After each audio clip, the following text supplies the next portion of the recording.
So next up, what is it that I do that's different with regards to the actual physical surgery? Well, this is very different than what 99.9% of surgeons do. I utilize sutures on the inside to recreate the shapes of the abdomen, the line down the middle and the lines down the sides. And that helps to recreate the natural connections between the skin and what's below, the fascia.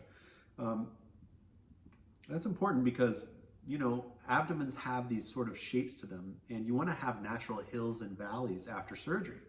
Those hills and valleys are signs of the anatomy of what's going on below. And we've all seen those tummy tucks online that look very flat, that look like they're super flat, but they look kind of like a board. And a true tummy is not meant to be totally flat. It's meant to have anatomical show, the line down the middle, the lines down the sides. And when your body moves, it should move naturally in those ways. So how do I achieve this? Well, the sutures on the inside help to, number one, recreate that anatomical shape, the line down the middle, line down the side. That's why I do the sutures on the inside.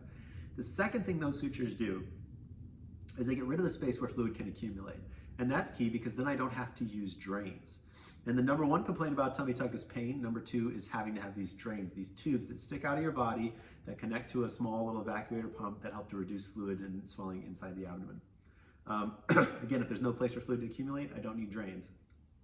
The third thing is I basically take the skin from above, I pull it down and attach it to the fascia. Pull it down, attach it to the fascia. Pull it down, attach it. That's where those sutures are going on the inside, such that at the end, all the tension's been taken off, and the area where there's a closure along the bottom part where the panty line is, where the skin comes to skin, there's no pulling. There's no tension or pulling apart of those skin lines.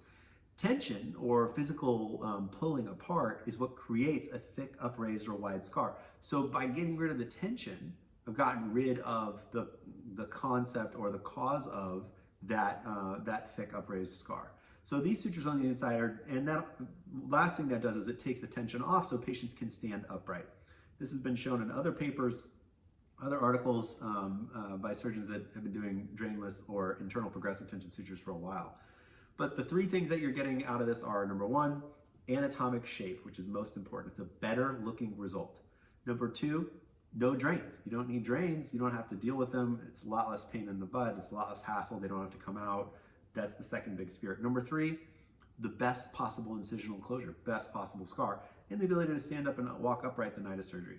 So this is what I do on the inside that's different than what other surgeons do. Next, I'm going to talk to you a little bit about things that I do that's similar to what other surgeons do, but concepts that explain to you what I'm thinking when I'm doing my abdominoplasty.